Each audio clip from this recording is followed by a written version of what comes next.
Hello and a warm welcome to World Cycling Productions of the 87th Liege-Bastogne-Liege, a race over 258 kilometres, noted for its 10 climbs on its journey away from this city in the Ardennes down to Bastogne and back home to Liege, an event which started in 1892. I'm Phil Liggett, joined as ever in the commentary box by Paul Sherwin.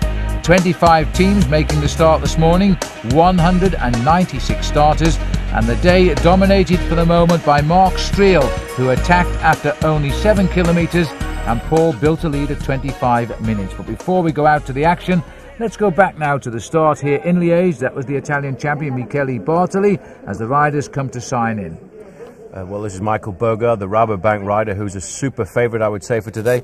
And Franco Ballerini retiring last weekend at Paris-Roubaix. First day for him as PR man.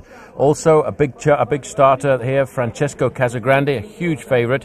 And Marcus Zeberg, the Rabobank champion of Switzerland. He signed on. He said, "Let's go," in Italian, as David Rabelin comes up to the line to sign in as well. This, of course, often a different type of field as they come to the start. Axel Merckx gets more to look like his dad every day here, as he is now the current champion of Belgium. There he is, about to roll away. This event bringing some different types of riders to the World Cup season now, and the men who are climbing rather than perhaps the tough men of the cobbles of Belgium in the Tour de Flanders and of course the Hell of the North in northern France.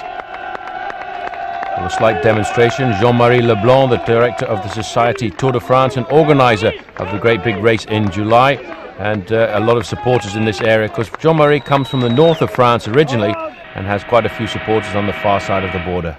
Now, as I was saying earlier, this is the man who set the touch paper today. It's all coming to an end now. He's been in the lead for nearly 163 kilometres. That's just on 100 miles in front today. Maximum lead of 25 minutes. Mark Striel now in an area where he has won a stage of a small race here at the Tour of the Walloon region of the Flemish Ardennes, is now finding that the main field are beginning to hunt him down. Well, this is something that always happens in Liege-Bastogne-Liege. There's the early morning breakaway, which many of the teams try and get a rider into. In the past, we've seen a group of 10 or 15 riders go clear, but today it was just one man on his own, Mark Striel. He's now approaching the summit of the climb of Stokke, and I can tell you one thing, Phil, the main field is starting to eat into his advantage. Not surprising, Paul. You can feel his legs aching there. He is absolutely blown here. Those legs have cracked big time. The following cars are still with him, but it's not going to last much longer now, as his day is over. He knows it. We're looking round the corner, the first of the advanced scouts of what is a considerable sized field here in Liege-Bastogne-Liege, as we've now turned down at Bastogne. Traditionally, our television pictures never start until we're on the way back, and it's on the way back where all of the big climbs await the riders. 9 of the 10 climbs are on the return journey. As you said, a different kind of rider coming here to these Ardennes Classics. Mainly the Italians and French tend to dominate, but today the Dutch riders are looking to try and do something special here with their men. Michael Bogart, who is in excellent condition right now. They're on the front at the moment trying to rip the place to pieces, but you can see they've just made the junction there with Mark Striel, so the day over for him. But these climbs in the Ardennes on the way back up from Bastogne, Phil, are very difficult. Just around about 70 kilometres to go here now, as they start to change the pattern at the front, as Rabobank start to try and liven the situation up a little bit through the exhaust fumes of the helicopter here. The bunch just marshalling itself, and just look at the size of that bunch, Paul, despite the fact it's already been a fairly tough race. Around about 170 kilometres under the wheels already for the whole field, yet they're so close together. Well, normally when you come to this part of Liege-Bastogne-Liege, a lot of these riders have already been left behind and looked for the shortcut back to Liege. At the moment, this is a huge number of riders, and it's going to be quite interesting to see which team really wants to put the hammer down going into the next few climbs. A lot of riders still very much present there. We've got riders from Team Telecom fairly close to the front. Mappe also will be looking to try and toughen this race up for Michele Bartoli. Bartoli's won this race in the past, and we've seen him over the recent weeks looking rather good. I think that's Martin Dembacker who's got himself up there from the Rabobank. But it's not going to be too much of importance, as the field here is showing little signs of reaction. Nobody of note has dropped out of this race yet, as they're now trying to sort of form a pattern now which will take them down to the much feared climb of La Redoute. Very sharp little climb, which is a stepping stone often for final victory in this event.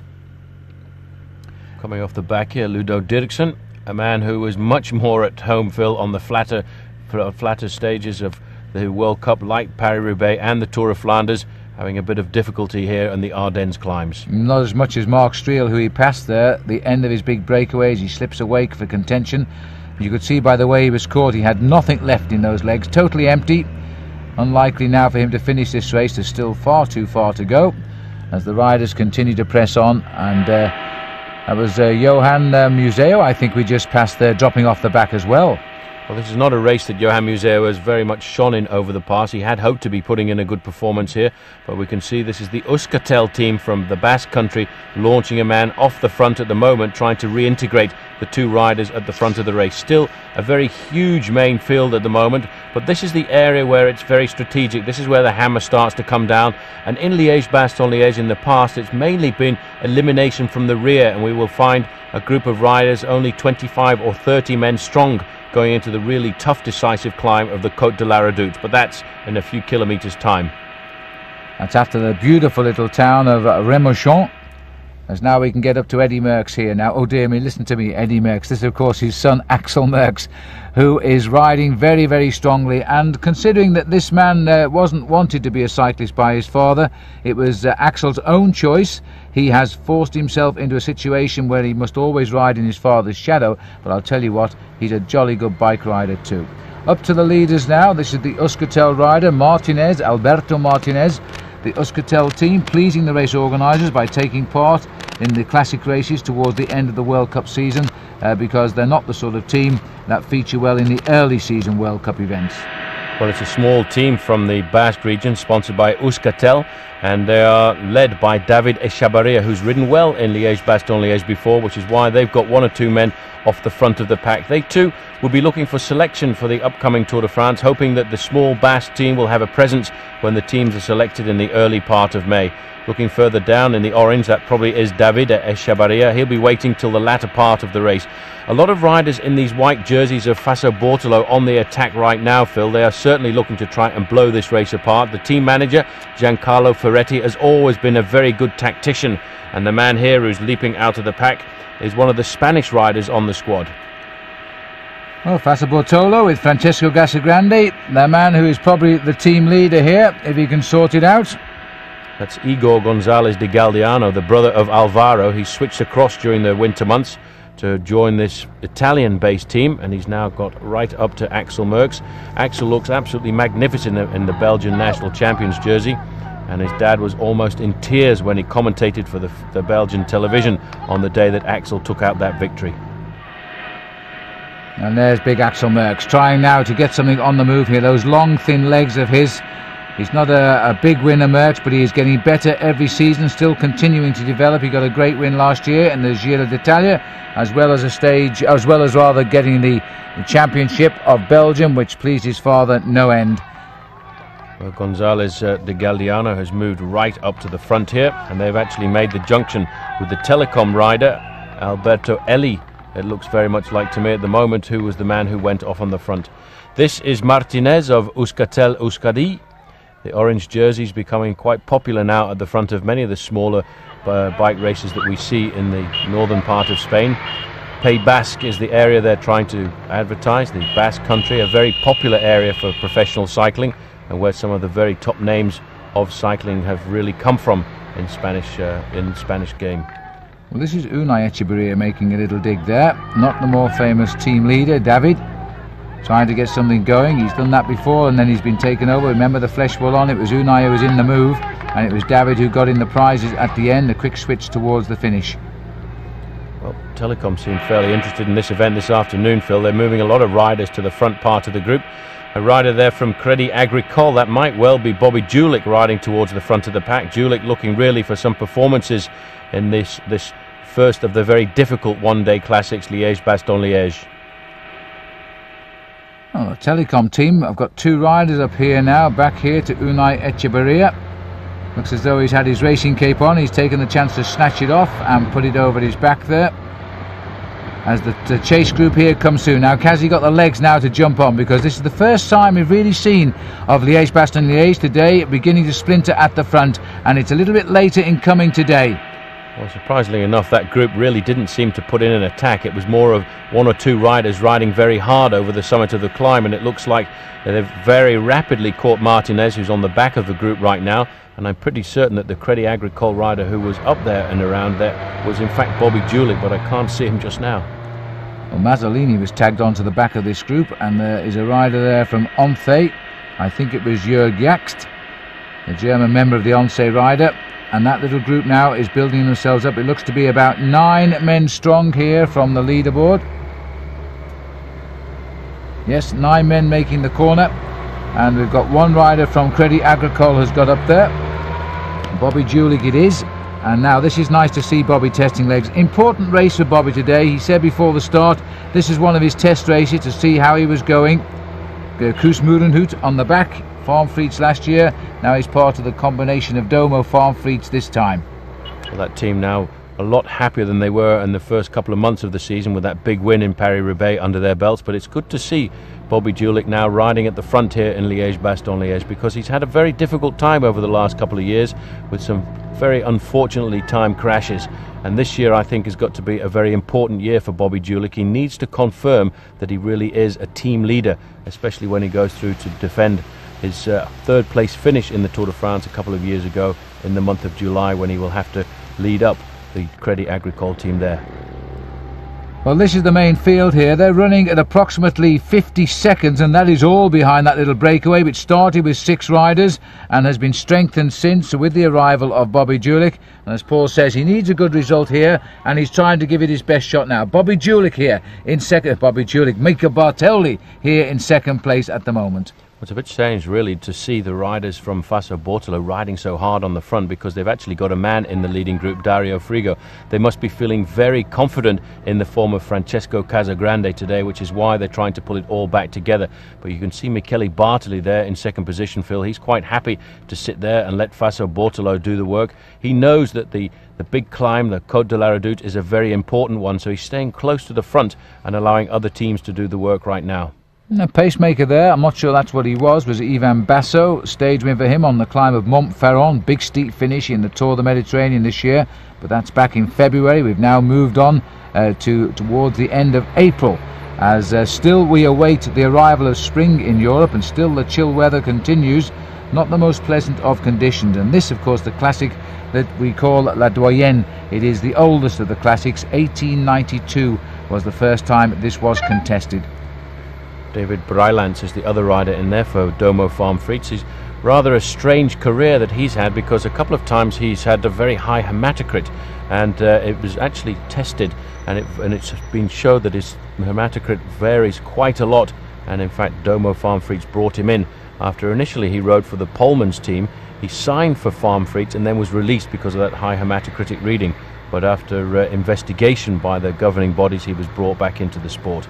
Goraz Stangelai is the Liquigas rider in there as well, and as always a very faithful domestique here, a man who's been 2 times champion of Holland. You can just see him there going through. That was Martin Den Bakker, and Maximilian Chiandri just tucked in at the back there in the Lamprey colours. It's quite an interesting little composition of riders, is that, and Vinokurov is a good man for the finish, but will he get there? And somebody like Max Chiandri looking for a good result, and has shown us really, Paul, through this Spring Classic season, he's had a great campaign. very good performances in most of the one-day races by Maximilian Chianri, which is surprising because his preparation was certainly not ideal. He was a member of the Linda McCartney team, which blew up when they actually flew back from the Tour Down Under in Australia. They had come to London in a hope of taking part in the team presentation, only to learn that the team had been disbanded because all of the so-called contracts with their sponsors had never really been signed. He was very lucky to get picked up here by Lampre, and since then he's actually, I reckon, had one of his best classic seasons. It is strange how things can turn around in your favour after a rough time. The Mercury VRTL team, they're having a rough time too, and I see one of their men just tagged on to the back there, and they're having a pretty rough time too. That was Chan McRae, actually the first time I've seen him this season, sitting at the back of the peloton, but it's not the place to be on these rolling roads which lie ahead now, although this is a most strange pattern to a Liège-Bastogne-Liège. They seem to be controlling this as a bunch to try and chase down those 9 leaders. Michele Bartoli, the great campaigner he is sitting there 4th or 5th down. Always easy to spot, and he won the first semi-classic of the year, if you like, Het Volk, and he pulled off a super sprint finish to take that. Now he would love to win Liège-Bastogne-Liège. Also riding pretty close to the front, the other Mappe rider there wearing number 1 is Bartoli's teammate, the winner from last year, Paolo Bettini. But you can see at the rear of the pack here, strange to see Chan McRae riding at the back of the group like this, because Chan, a very good climber, obviously thinking further up the road and the possibility of selection for the Mercury VRTL for the Tour de France, which should come pretty shortly in the month of May, and then they will know whether or not they've made the cut. Yeah, it's a bit of a good catch that for Mercury, having brought him over from the side of Bartoli and Mappe. Bartoli, of course, having twice won this race, but he hasn't quite regained that sort of form yet, we don't think, but you never know, of course.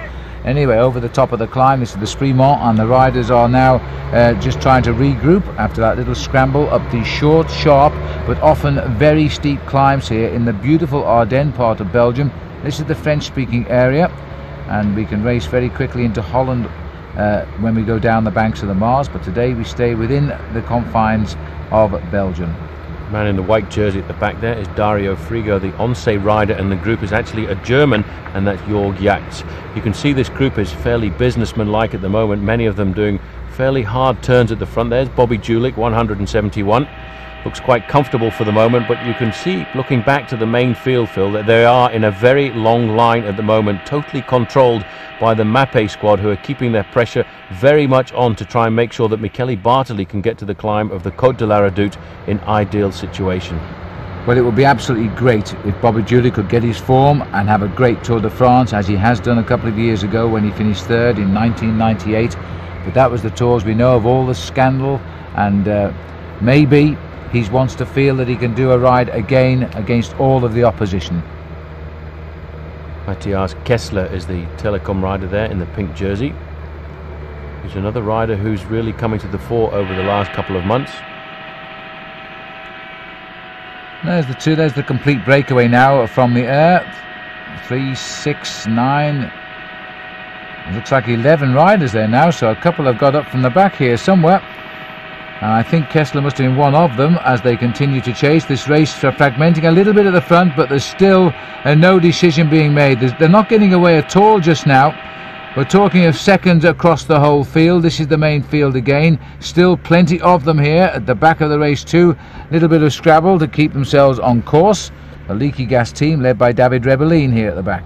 Well, Rebellin, accompanied by his teammate Rastelli, they will certainly want to move him closer to the front. It's all Mappe on the front now, trying to prove that they are still the dominant team in the world. They had been number 1 team in the world for an awful long time, but for the moment, since the separation during the winter months and the formation of the Domo Farm Frites, they're really not the dominant team that they were. This is now the leading group, and I really don't know myself where those extra riders popped across from, but because the gap fill is not so big, maybe they managed to reintegrate the leading group, and that is now looking for the moment rather interesting, but they are not getting more than the 1 minute margin, and I feel that before we get to the more aggressive part of the climbs, we will see all of those riders being brought back into the fold. Well, there are 13 riders there, 52 seconds the last time check. We're inside 30 kilometres to go to the finish here, but these guys at the main field are lining up here now for an assault, I feel, as we get down towards the end of the race. Very hilly towards the end. La Redoute is the big challenge. The Côte we're approaching, I think we're in the area, we've gone over the Côte de la Vecchie, And we're now waiting as we go down long descents often as we head into Remouchon. And then there's a huge crowd waiting, by the way, on the hills in the distance there where lies La Redoute, the climb. Well, Martinez keeping himself topped up with fluids and glucose as he comes down there. He's almost lost the back end of the tail of this leading group of riders just now. The Liquigas rider there is Gorazd Stangelai, a Slovenian who we've seen racing overseas in the Commonwealth Bank Cycle Classic in Australia. In fact, he ran out the overall winner and is a man I think we need to follow over the next couple of years. And the race referee there not being too kind, I don't think, to Martinez, because he actually let the gap go, and this young man is being forced to dig pretty deep to get onto the tail of the group that he was with. And he more or less started the move, Martinez. He was in the early escapers, and Chandry is in there for Lamprey. There is Gorazd Stangelai. He pops through. Number 19 is Martin Den Bakker, former champion of Holland. Pace being driven on here, and I think it is by Vinokurov as he drives the race through. Another man in here of note too is Michael van Heek from the Landbrouw Credit team, smaller team. We know that Jörg Jatz is here as well, and certainly Bobby Julich of the US. And the boys clearly having missed out and trying to put matters to right are Mappe. So they have been told to drill themselves now to drive this race on and try and pull their captain Bartoli back into the thick of it. Bartoli obviously feeling good. This is the sort of race that he appreciates. He's a very good one-day classics rider. We've seen him win Liège-Bastogne-Liège in the past and also take out victory in the Tour of Flanders. Today he must be feeling pretty good, but they've got a two-pronged attack because last year winner Paolo Bettini is also in the group there, Phil, and he is a very good man when it comes to these short, sharp Ardennes climbs. The great thing about this course is it is in such stunningly beautiful countryside, but over the past history tells us that it can be extremely harsh in weather-wise.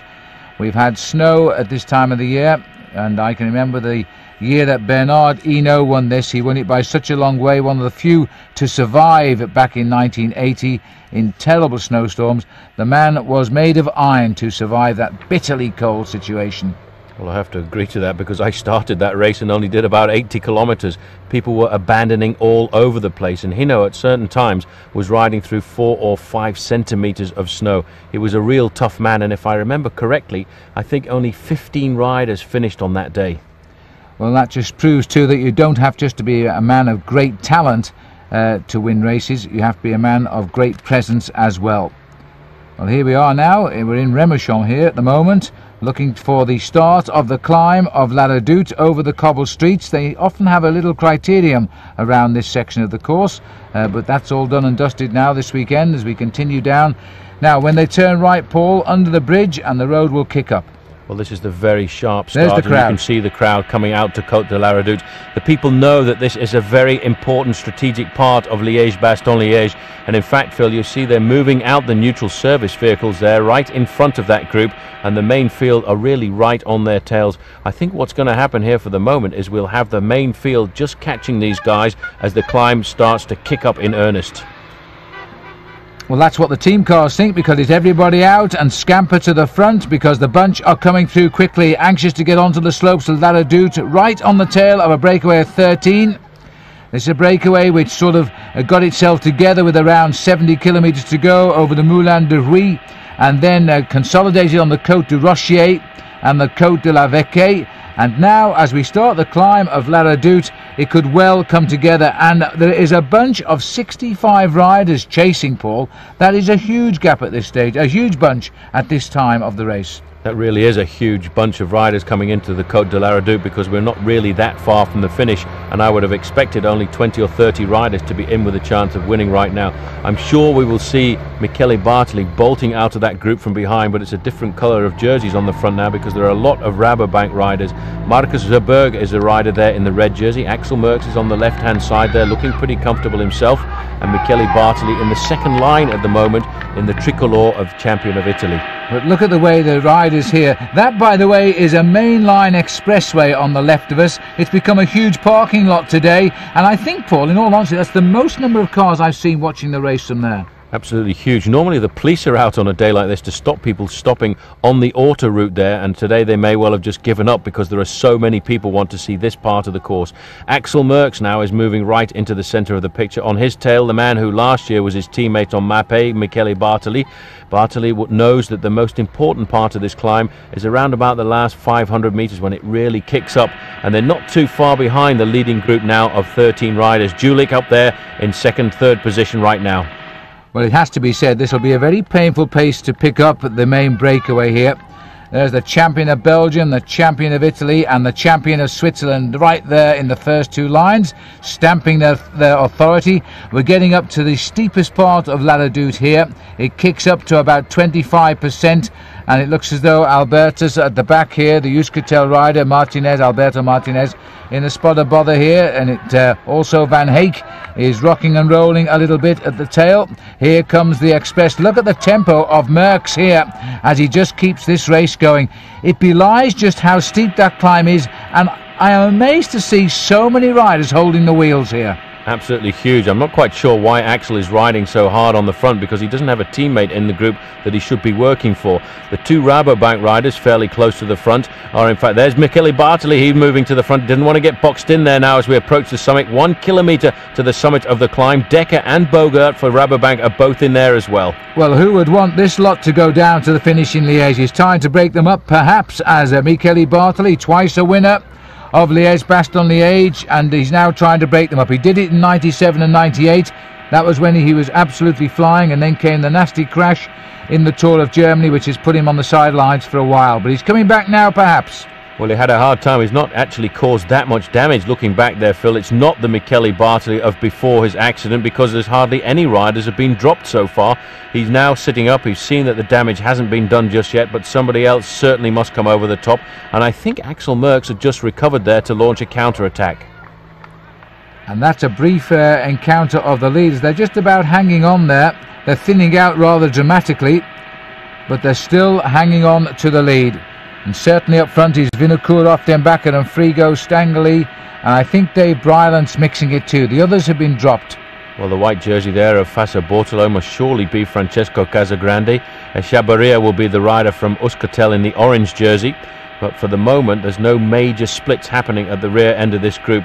Lotto have got one or two riders fairly close to the front as well. The man on the front right now looks a little bit like the style of Andre Schmeel, but from this altitude it's hard.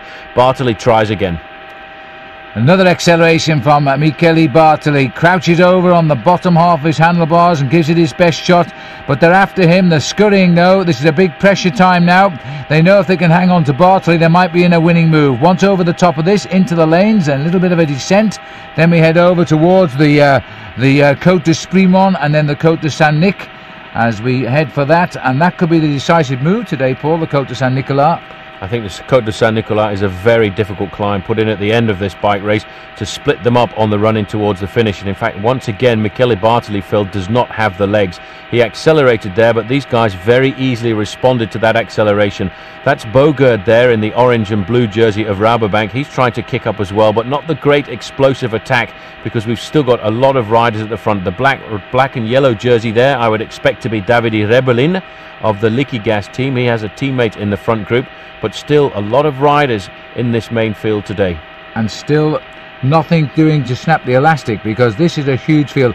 There is a crack in it now. Bartoli has done a bit of damage, but that's nothing, because we're about to cross over the top here of La Redoute. There is the finish coming up now for the prime points for the Cumulative Mountains prize in the race today.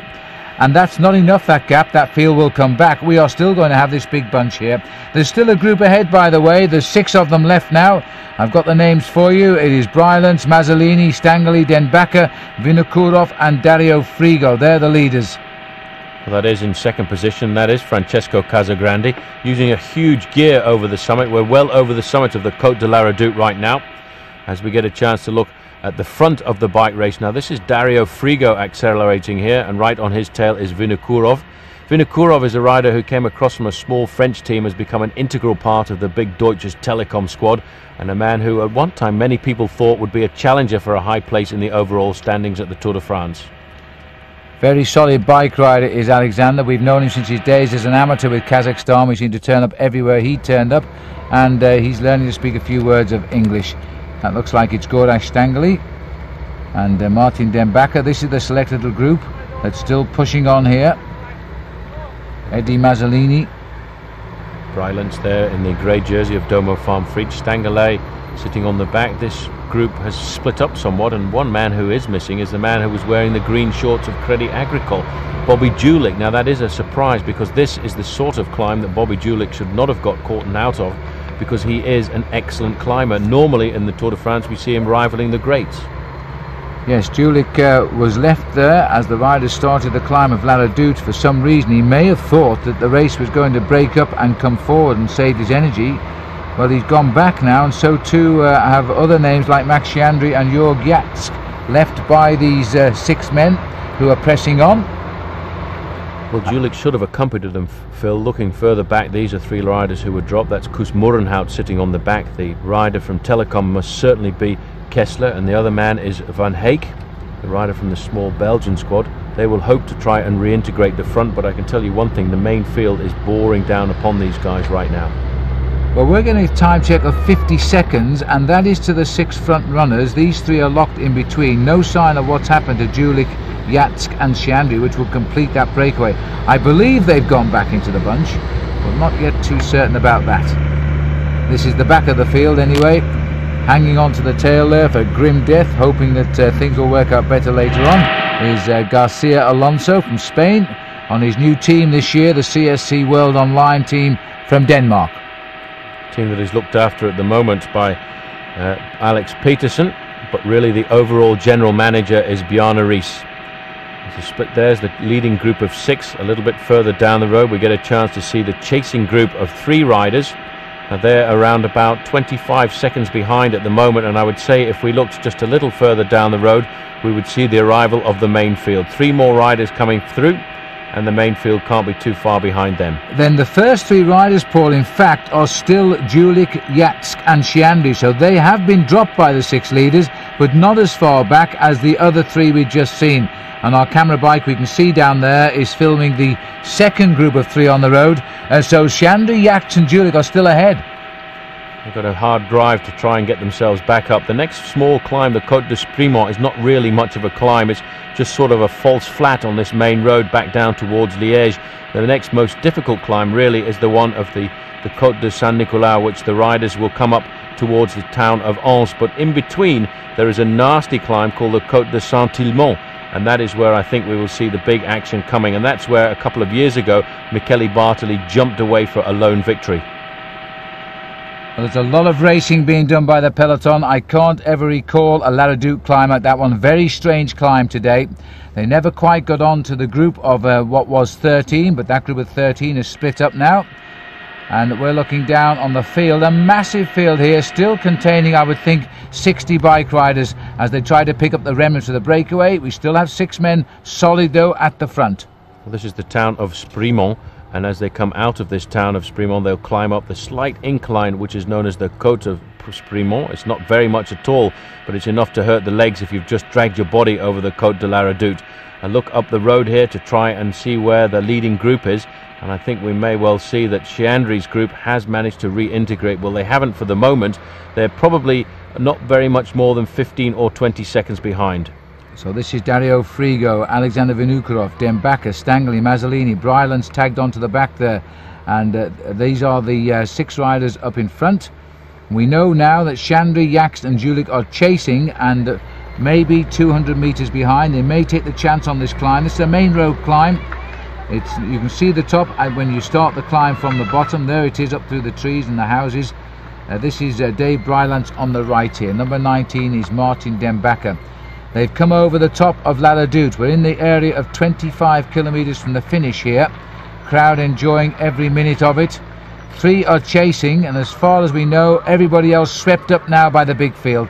The time gap we're getting, Paul, to the back of the big field is 55 seconds, and there they are. Still a huge number of riders, a lot of teams very much present with multiple riders there. There's Jens Voigt in the middle in the green and white jersey of Crédit Agricole.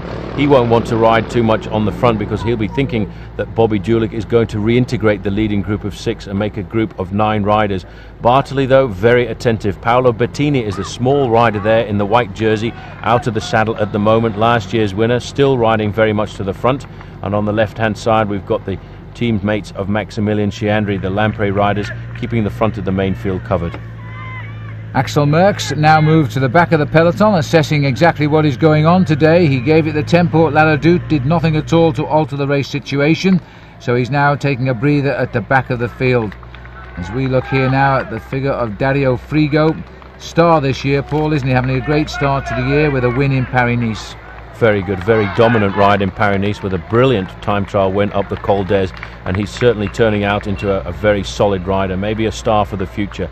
The man at the back here from Tacconi, Vinny Calderillo, is one of the other good riders in the group. Eddie Mazzolini, we've seen him very many times on the attack. He used to ride for the Seiko Cannondale team, but now switching across to this new team Tacconi, which has come in to bolster the strength of the Vinny Calderillo squad. A little bit of action being trying to be enacted from the field here, as the Bernesto team is starting to have a little dig as well. And Euskadi also coming out on the attack. The man in second place there for Faso Bortolo was Andrea Perron, and coming out here, this looks like David Echevarria, who's trying to launch the attack right now. That is him, little David, normally seen in the yellow of Once ever since he turned professional, but now he's got himself a team leader's job.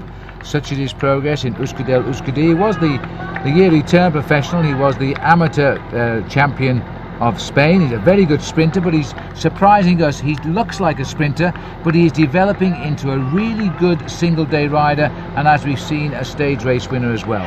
Well, dramatically crashing in the Tour de France last year in the prologue, really cut to pieces, battled his way through, but then eventually was forced to retire. And it looks as if there's a rider missing from this group. I only spotted 5 riders there, Phil, so somebody may well have disappeared. And we'll check it out as we go through the group here. There's still 6 leaders, that's for sure. Talking about Echevarria, though, beaten last year, remember, at the finish, and he was so annoyed with that. He wanted the victory, but in the end it was Paolo Bettini, pipped him in the sprint, and David was as close as he's ever been to winning a classic race. It really upset him, that. Completely messed up his sprint finish. Well, Mazzolini keeps looking back here to see what distance the group behind is. There's a group of 3 riders in between these riders and the main field, but the way the main field is starting to react now, Phil, I have a feeling they may well shortly be on the tail of Maximilian Chiandri and Bobby Julich. Well, we're sitting here on the tail of Goran Stanguly. A little bit of disgrace for him last year. He won the championship of Slovenia and then was kicked out when he gave a positive dope test, so the man who's the champion now finished second, Andres Hauptmann. Had a good season last year, Stanguly, though. He ended up with 4 victories and had that national championships removed. He did win a very good race in August, the Trofeo Melinda, which is a tough race in Italy, which was regarded as a preparation race for the World Championships when they were usually held at the end of August, and came up with a 5th place in Paris Tours and 13th in the World Championships, was on a tough course around Plouay. Yes, what a great course that was too, but it's a shame it's so late in the year because it was rather bad weather conditions, especially if you were camping out. You needed rather thick, well-soled heels to stand in the fields. Rylance, Domo Farm Fleets moving forward, Mazzolini. This is a very good working group, but no real big names in it, which is why I'm fairly certain as we get closer to the next climb, the Sartillemont, that we will see a reaction coming from the main field. As we get closer to the finish, the big names must certainly want to reduce the numbers of riders in that group, Phil, because they will want to attack the Cote De San Nicola, the last climb of the day, in a smaller group as possible and not leave it too much to having a large group. But it's still a huge main field at the moment, which is very rare for this stage of Liège-Bastogne-Liège.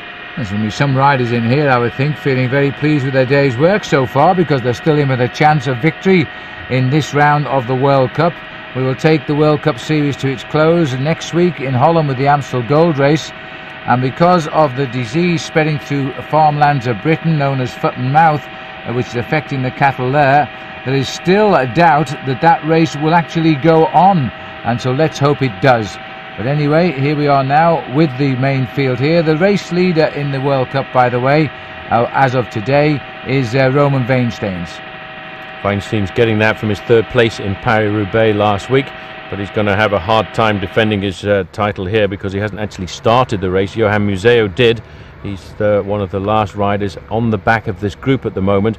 A bit surprising, Phil, that Johan Museo has come here. The only reason I can think he's come to Liège-Bastogne-Liège is to prepare for next weekend's Amstel Gold Race, a race where in the past he's been very close to taking out the victory. Yes, and as we speak, it wouldn't surprise me if he's actually retired, Paul. We saw him get dropped on the earlier climbs, and that might be the end of his training day out. With no information on that, of course, as the race continues on here. But their man up front today is Dave Bryant, already Paris-Roubaix, a memory to the Domo Farm Frites team, and what a memory it's turned out to be. Top 3 places, and if it hadn't been for George Hincapie butting in, they'd have had the top 4 finishers. Well, if Wilfred Peters hadn't been away for over 100 kilometres, he probably would have been first, second, third and fourth, and he was so upset as he came up to the line. They expect him to have a complete clean sweep of the Domo Farm Frites team. A lot of organisation coming into this main field right now, Phil. They are seriously turning on the pace at the front of the main pack. The Telecom riders in 3rd, 4th and 5th place there, they're obviously not going to ride at the front because I would think the team will give some help and advantage to Vinokurov, who's in the front. This is the second group on the road. This is Maximilian Chandry and Bobby Julich, along with Jord Jaks, and in fact they're about to make the junction with the leading group. We will now have 9 riders heading the affairs. Yes, looking at the team lineup for Team Deutsche Telekom today, I think that they've got their team man they want in this breakaway, Alexander Vinokurov. The team leader nominated is Udo Boltz, but I don't think they'll be thinking of working for him. I think he's there more because of his experience to guide what is a fairly young team through. Haven't seen nothing of Kevin Livingstone, but he's in there, and this is a feeling ground for him too as he builds up for the Tour de France. Rumours rife, by the way, that both he and Ulrich may well turn up for the start of the Giro d'Italia, and that would be a little bit of a turn up. Well, the organisation would be extremely happy with that, but I would think if Jan Ulrich does go there, Phil, it would really be a training race for him, a preparation for the Tour de France. Bobby Julich there, moving across. And Chandry's got in there as well, so we've got our 9 men back together here now. We just shed 4 of the original, past that 25 to go board. I thought we passed that a while back, but clearly not. So some 15 miles still to go. And we've got a serious group of riders now back together, and still less than a minute to the main field. That's what we're being told. So there's nothing in this, and that bunch is still some 60 plus riders strong. That's a huge field. A bit of chaos on the descent down here. We're heading down towards the Cote de San Nicola, and in fact the team management up alongside Dave Bryant there at the moment. Bryant's a reasonably good climber. He won the King of the Mountains in the Tour of the Mediterranean, and you know as well as I do, you've got to be a good climber to win that. You certainly have, and by the way, that's a way of Paul Sherwin telling us he was the King of the Mountains in the Tour of the Mediterranean, which is the only time he's ever won that title. Very well done, Paul. Well, if you do it once in your career, it's all good for fun. The man who finished second on that occasion was another renowned non-climber, Noel de Jonker, and it was a big battle of the sprinters, really. Well, that's the way it is sometimes. If you keep trying, you get results, and these boys are doing just that, and the main field is not given up by any means. Just remind you of that breakaway now. Again, it's 9 strong. Dario Frigo, Alexander Vinokurov, Martin Dembacher, Gorash Stangeli, Eddie Mazzolini, Dave Bryant, Max Chandry's got back, Jörg Jats for Once, and Bobby Julich for Crédit Agricole. They're the 9 leaders, and they're putting themselves under pressure now. There's a big attack going right off the front there. Chandry, for the moment, I think will sit in this group. He's a very good sprinter, and if this group were to stay together, Chandry would feel very confident in a high place finish. Attackers come right off the front here. This is Brylant from Domo Farm Frites trying to make contact with the rider from Telecom. If we can just have a look, we'll have a chance to see if it is Vinokurov, and it certainly is. He's an excellent climber, a very good stage race rider, and this would be a great victory for him. Well, a good move here. We think that's the team leader for Telecom, and Dave Bryant's just got the word from his team manager at the front, I noted, and he's immediately attacked after the chase here. So 2 riders are just clear, running in towards the last 20 kilometres of the race. In fact, is this the 20 kilometres to go board right here now as we go through? No, that's just a sign of another sprint as the riders continue on, but we've got 2 riders clear, 6 or 7 chasing, and then the peloton. Well, they must have attacked like that, Phil, because they weren't too happy with the cooperation that was coming into that group, because to attack when you've got a fairly good working 6 or 7 man group is a bit crazy too far from the finish. In fact, the group is responding nicely to this attack and slowly starting to edge their way back to Vinokurov and Dave Brylant. In the group there, still sitting on the back, was Maximilian Chandry, but on the front of the main field, this Euskaltel-Euskadi team are doing an excellent job. They obviously have a lot of confidence in Seborrhea today. He will be in 5th or 6th place, waiting for these last final climbs. A very explosive bike rider. He will hope that he's got enough in his legs to leap across the gap and integrate this group at the front, because these guys, I think, are not the major heads of states of Liège-Bastogne-Liège, and I don't think people in the main field behind have played their last cards. I'm sure they haven't. Dave Brylant isn't that great a bike rider, but he is a confident rider now. He's got himself sorted out with these high hematocrit readings that's been coming his way, which he has been denying, and which has to be said, things have been proved in his favour right now. So let's hope that that he can straighten himself out and have a good bike racing season this year. There's the chase group. Looks as though it's still 7 riders. These are the 2 riders here. This is Tilth now, as the riders race down. Incidentally, the Liège-Bastogne-Liège tourist ride, which goes over the same course, always starts here in Tilth and comes back. So it's actually Tilth-Bastogne-Tilth for the riders who like to ride the course. They call it touring, but of course everybody tries to race it naturally. It's almost like an unofficial race, the cyclo-tourist event Liège-Bastogne-Liège, and certainly a lot of the average speeds in those cyclo-tourist races very much closer to 35 kilometres now than 25, so it doesn't sound like a fun bike ride to me. They're crossing the bridge now, and still Vinokurov and Dave Brylant are quite keen to go over the front in first position. They will very shortly take a left-hand turn, and there it is, and they're already now on the climb of the Cote de San Nicola.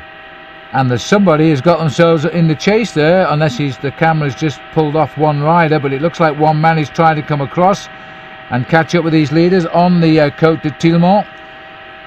The Cote de San Nicola will leave us with about 14 kilometres to go, and that rider making some progress. Well, there is one rider trying to come across right now. Very difficult to see who it was. It looked like a white jersey coming across there. That could have been Dario Frigo, but at this height, 5,000 feet or so, it's difficult to pick out just exactly who it is. This is a very difficult strategic part of the climb. It's really the penultimate climb of the day, because the last one is the Cote de San Nicola, and now you can see the main field approaching the foot of the climb as well. And this is the boys now in pink, in orange rather, the riders from Spain. The Basque region of Spain becoming a first division team this year for the first time. They've pulled in some good bike riders. Here is little Vinokurov stamping on those pedals. Behind him the 24-year-old Dave Brylant. He only turned pro 2 seasons ago. He's had 8 wins in his career. And now a little bit of action in the main field as well. Man on the front here is Andrea Noe, much more regarded as a stage race rider at the moment, but he's doing the work for Michele Bartoli, who has tried on a couple of occasions, Phil, to get himself off the front, but he really never has been quite able to. These 2 riders are working very well at the moment and hoping to conserve as much of their advantage as possible, because once you reach the summit of this climb, it actually plummets down towards the finish in Liège and then the final climb of the San Nicola. But that one man has now become 4. So 3 riders once again have been dropped as soon as this race has gone uphill. The white jersey is Dario Frigo. I think Chiandri is one rider who has disappeared. Mazzolini is there. Dembaka is the next man. And Stangalai the 6th. There we are. 6 are back together again then. And the field now are still hovering, but they've closed to around about 40 seconds, so they are making progress. Well, if a man is strong in this group here now, he's got the ability on this climb to leap out of the pack and very easily bridge up to the leading group of 6. Seborrhea will be in this group. We've got also Kamanzind, one of the riders from Lampre, very close to the front there. On the far side, you can just see Misaglia as well. There on the right hand side in the orange and white jersey of Rabobank is Eric Decker, looking very comfortable for the moment, having a great season. Eric Decker, completely changed bike rider, Phil, since he got 3 stage victories in the Tour de France, and I'm absolutely certain before the start of last year's tour he could never have dreamed of that. And the team that's having a great season, and we stayed with them for a while back in Belgium before they came over to this end of Belgium, is the Lamprey boys. They have been in the thick of the action every time they've come out to play. Good to see as they continue to whip up the pace there to try and reel in again a group at the front. There's 3 of them here now, but there are more in fact if our camera pan back. There is Frigo and Mazzolini. And in fact, there's the rest peeping in with them back of there. There are 6 as far as we know. We're going to find out very shortly now. And there they all are. Stangley and, of course, Dave Bryant, the man who started it all, with Alexander Vinokurov. This is a very tough climb. We're actually only halfway up it at the moment. It's a climb that was brought into Liege, Bastogne Liege about 7 or 8 years ago to make the run into Liege a little bit tougher. And if that wasn't hard enough, they put in after that the Cote De San Nicola, which is an unbelievable climb to hit after almost 250 kilometres in the saddle. No one at the moment is keen to come out of this pack, but everybody is attentive, looking for the opportunity and waiting for the move to come. This is the climb that Michele Bartoli used on his way to victory a couple of years ago. And Martin Dimbacher now looking quite frisky on the left-hand side. Well, I think somebody should attack here and lift the pace, and it looks like somebody has. Frigo has gone. No, it's on the left. Dimbacher has gone. Mazzolini's marked him. And on the right, just off camera, we're going to see Frigo come through. I think there he is now. He's switched over to the other side of the road. Immediately a counter-attack anyway coming from the field now as they try desperately to split up this race. Now this is an interesting move because they really need to do something about it. Now that looks to me as though it might be Rick Verbrugge who is launching an attack here. Well, Lotto's got to put a lot of pressure on the front of this group here. In fact, it is Rick Verbrugge, the winner of the recent Flèche Wallonne. He must be riding on a high at the moment. The man going across with him as well looked like Oscar Kamenzin, who's come up into 2nd position. So some big guns firing there. Verbrugge, a recent winner just a few days ago, and figures very highly as a favourite now to win the joint prize, because you get a high finish cumulative in both events for the major prize of what they call the Ardennais weekend. It's no longer actually a weekend. This is Rick Verbrugge, and the former world champion Oscar Kamenzin is with him, and they're getting that group in sight for the first time. In fact, Paul, they're almost on them here, and they sense it now. This is Blautzen, who's also attacking for the new team. Well, that was a good attack by Rick Verbrugge, but not quite as juicy as the attack in the Flèche Wallonne a couple of days ago. Now at the front of the group, another attack going out of the front there, and I'm not sure who that was. I think it was Mazzolini, because he's the Vinny Canderillo rider who seems to be missing from this line, and it must be him who's launching the pressure on the front. Brylant now at the backfill has actually almost popped. He's going to have to dig very deep in his resources to try and get himself back onto the line. They're not very much more than 500 or 600 metres from the summit, and then they've got a long 6 or 7 kilometre descent down in the outskirts of Liège. But Brylant, I think, on this occasion, can breathe a sigh of relief. Yes, Mazzolini there braking just for the sprint at the top for the mountain points. And, sorry, not Brylant, Mazzolini, and Bryant's getting on the back there, turning a huge gear. Now looking down at, I think, 6 very tired riders. The cars are queuing up behind, I think, to overtake, because that group must be very close to them. They eased off quite substantially once they got over that sprint line. There they are. But Paul, look how big that bunch is. It's amazing. It's huge. I can't believe we would actually have a bunch sprint in Liège, Bastogne Liège. There's one more very difficult climb to come, and I'm so surprised that this group hasn't split up just yet. Well, the last climb, which will come with about 5.5 kilometres to go, is the Cote De San Nicola. It is a nasty little climb because of the way up to the finish, and just before the finish there is another climb which we don't count, but it could be the crucial one for the sprint. Brylant has really got to hang on here. They're not too far from the summit, maybe 400 metres now, and then there's a right-hand turn down into the outskirts of Liège. On the front of the group, though, you can see Eddie Mazzolini is very nervous. He's getting a lot of help also from Dario Frigo. Little sign there from Vinokurov is saying, come on guys, let's work together. We're nearly at the summit of the climb. We still need to stick together to the bottom of the last climb of the day. Now, the pace definitely on here now. Tempo riding as they try to rip this field apart once more.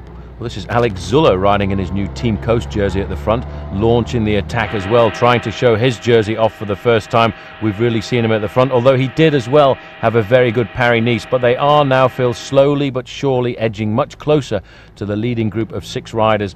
And it may well be that the Chiandri and Bobby Julich group have been caught and dispatched to the rear of this main field. They must be. They must be out of it now. And as you say, Alex Zuller, first time I've seen him this year in his new strip. And he is a rider that the team itself has not had a good season yet, but there's still plenty of time, of course. coming into Liège now as we pass through, heading over to the suburb of Anse, where the race will finish. Well, David Bryant has recovered pretty well there. I didn't think he would see the summit of this climb, but he has managed to drag himself onto the back of the leading group of 6. The main field, though, not very much more than 20 seconds behind right now, but they do have a very fast descent off the top of this climb, the climb of Saint-Tilmont. I am very surprised that in fact they haven't been brought back, because you can stretch out, and we're going to get another look from the helicopter here to see if those 3 of Verbrugge, Kamazin and Blaudsen are still clear, or no, they're not. They're back in the bunch, and that bunch is coming. Look at the size of it now as another line comes out from the centre of it and scurries away. Sharp left-hand bend here now. We're on the suburbs of Liège as we change direction now, bound for the Cote De San Nicola. Tell you what, it's going to be almost a bunch sprint going into that corner at the bottom of the Cote de San Nicola, because everybody will want to be in the first 5 or 6 places. A chance there to see the Ardennes, the countryside, which in the winter is very much covered in snow here, but the leading group of 6 riders, Phil, they're just hanging on by really just for the end of their tether. It still looks very bleak as we move towards the end of April. Spring taking its time for sure this year, as we hope summer turns up in Europe sooner or later. I'm sure the riders do. They've had a bit of a rough season, especially of course in Paris-Roubaix, although I think Servais Carnavon in that particular race probably thought it was a great day.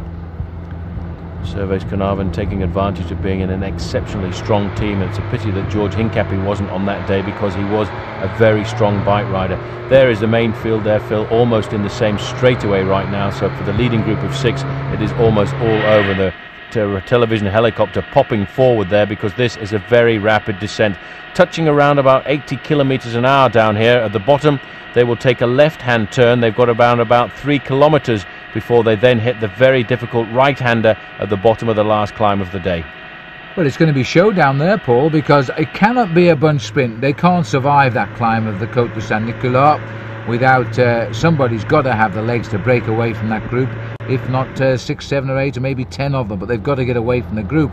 We're coming on this lovely motorway stretch now, long sweeping 60-70 kilometre an hour descent. There's Vinokurov having a final drink before he surrenders, along with Dembaka. Brylant looks over the shoulder. It's all over. It's been a long escape, this one, and well deserved, of some great bike riders, but it's all over now as they come together. Who is going to break on the Cote de San Nicola? Once we get through the bottom end, as Paul says, we turn round and we sweep up the climb. Once over the climb, there's a false flat, a little rise, and then a false flat to the finishing line itself. A chance to see the old steel mills, for which Liège was very famous, a big industrial town, Liège, and in fact the area where we go through on the final climb of the day, Saint Nicolas, is an area where there are an awful lot of Italian immigrants who moved up here after the Second World War, and you will see when we get into that part of town that it is absolutely draped with the tricolour, but not of Belgium, and in fact of Italy, and they will be looking for an Italian victory, and they will be certainly supporting here today Michele Bartoli. Well, that was the 10 kilometres to go sign that we saw coming down the hill, and now just look at the Indian file here. If you're at the back, forget it. You're not going to get to the front unless somebody slows down. Fassa Bortolo are having a dig here now. Well, their team leader is Casa Grande. He's still in this group, and if they can take him to the mountain, or, well, I suppose mount is the right description right now, because after 250 kilometres, it'll feel like that. Will feel like a very difficult mountain. It's a tough climb to put in at the end of a one-day race like this, coming in after 250 kilometers. The riders will have to use an exceptionally small gear, around about a 39-tooth chain ring on the front, and mainly 23 teeth on the back. They're still in the outskirts of the town, in this little area just outside Liège for the moment. This is Andrea Piron on the front, keeping the pace high. Fassa Bortolo want to place Francesco Grandi into a good position for this very difficult climb right now, but also queuing up behind them you've got the Rabobank riders. They're trying to sort it out for Michael Bogert. He's in 4th position at the moment. This is a very rapid approach, the fastest approach I have ever seen to the climb here at Liège-Bastogne-Liège, and never before, Phil, have I seen such a large number of bike riders. A quick glimpse there of the tricolours of Italy in the middle of Belgium. Absolutely right, Paul. Never has such a number of riders, I don't think, ever come down here to take up the last climb. There's got to be 65, maybe even 75 riders in this bunch. as they keep the pressure on now. We're being treated here more like a sprint finish approach at the end of a flat single day race, everybody preparing for their sprinters rather than the fact that there's still climbs to come that could split the field up. Well, there in 5th place is Casa Grande. Right on the front wheel of him is Michael Bogart moving further forward. I just caught a glimpse of one of the riders from US Postal. Max Chiandri is there as well, but I think Chiandri is very much a spent force. If he's doing anything, he's working for the team right now, because this now is the right-hand turn into the bottom of the climb. Right, and Fassa Portillo win the first round, with the ace taking the corner first. Now, can they hold on the space here as they start the climb?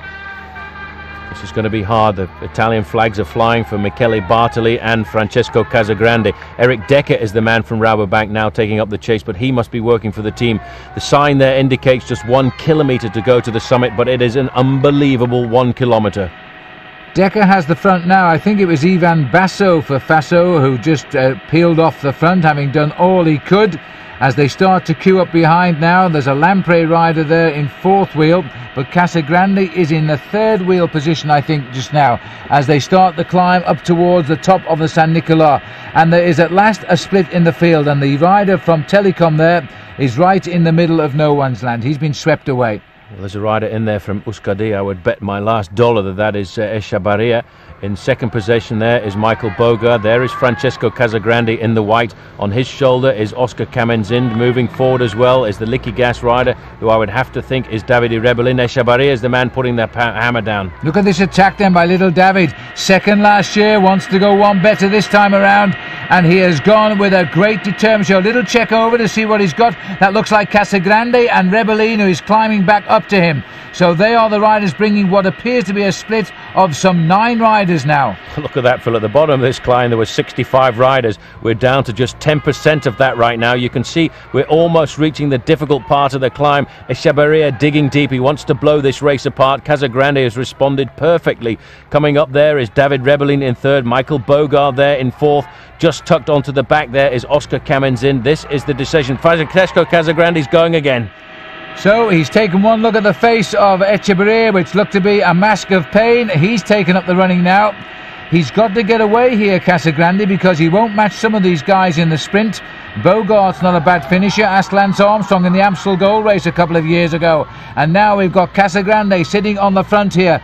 Big effort here by this man. He's such a powerful man when he does this. He's a huge bike rider, very strong man. He's coming up to the summit of the climb now, and right on his wheel, Echebarria has recovered. He's the man who made the response and made the first move of the day. And you can see he's digging so deep. You can see the grin on his face, which is not a grin of pleasure, it's a grin of pain.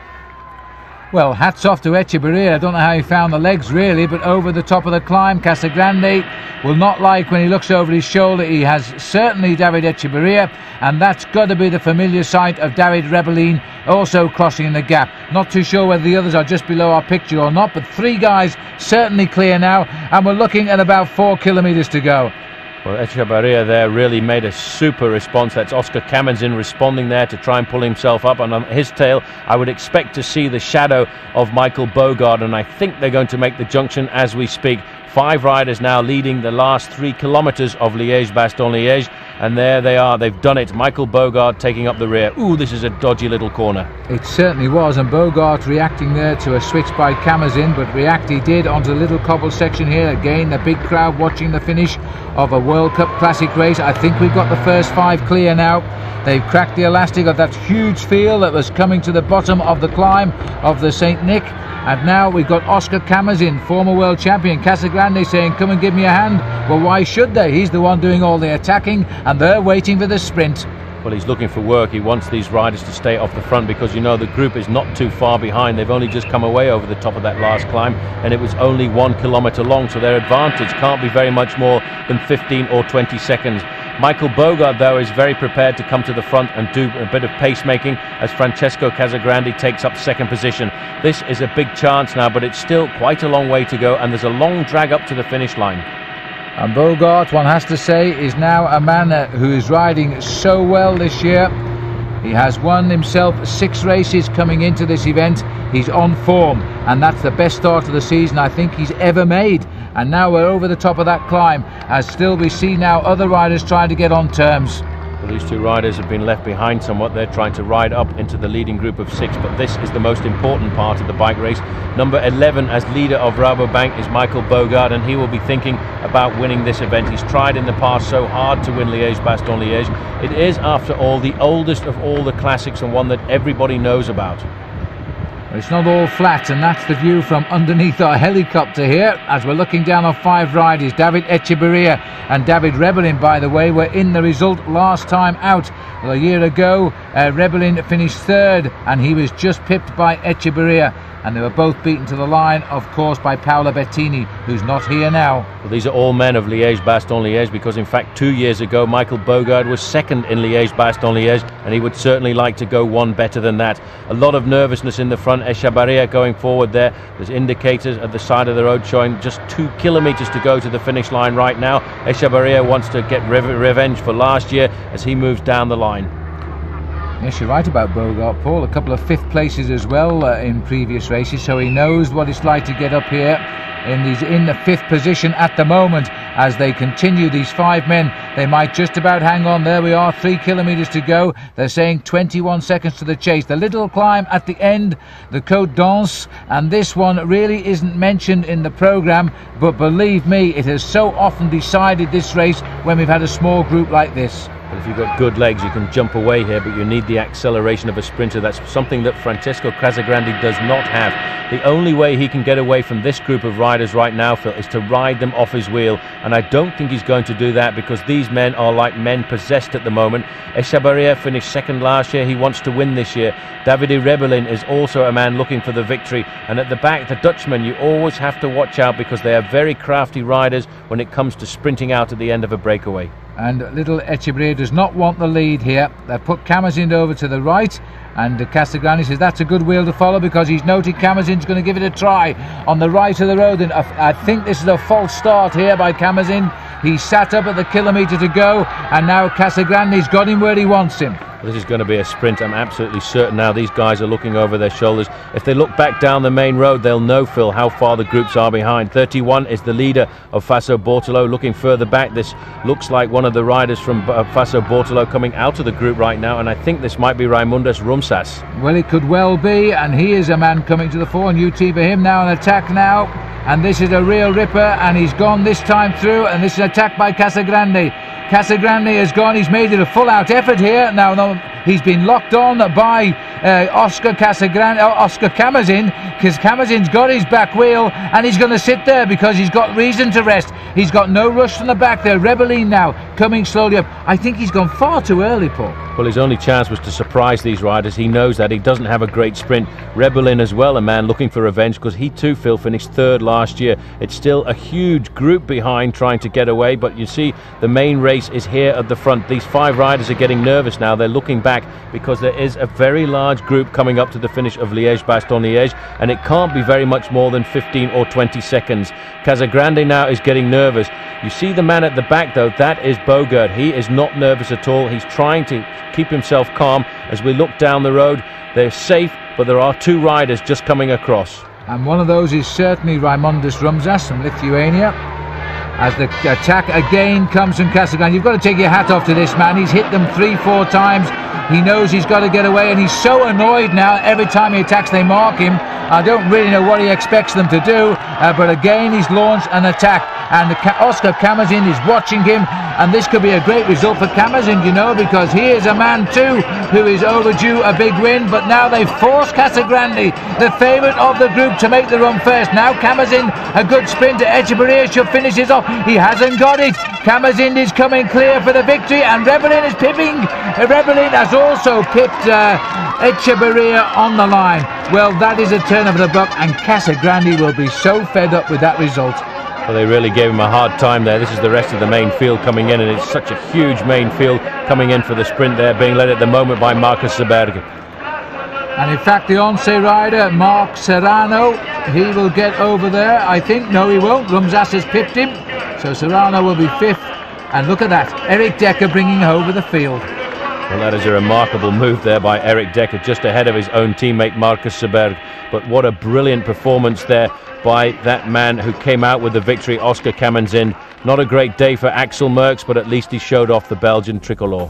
And let's have a look at that result again. Francesco Casagrande knew what he had to do. He had to rid himself of the other riders. He tried in the last 5.5 kilometres at least 4 times to do that.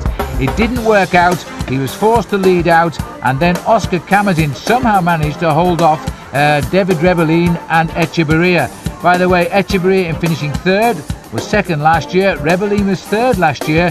He's got promoted to 2nd this time out. It's amazing how these things often work out, isn't it? But Oscar Camazin, former world champion, gives the Swiss another victory in this great event.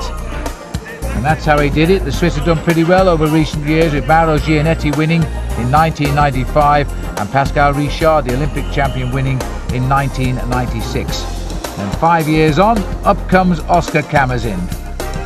So there are the boys on the podium today. The result, Camazin winning in 6 hours 42:38 ahead of Revelin, Echeverria, Casagrande, Michael Bogart, Raimundo Rumsas coming in 25 seconds later. Hope you've enjoyed this look at Liège-Bastogne-Liège. For Paul Sherwin, I'm Phil Liggett saying so long for now.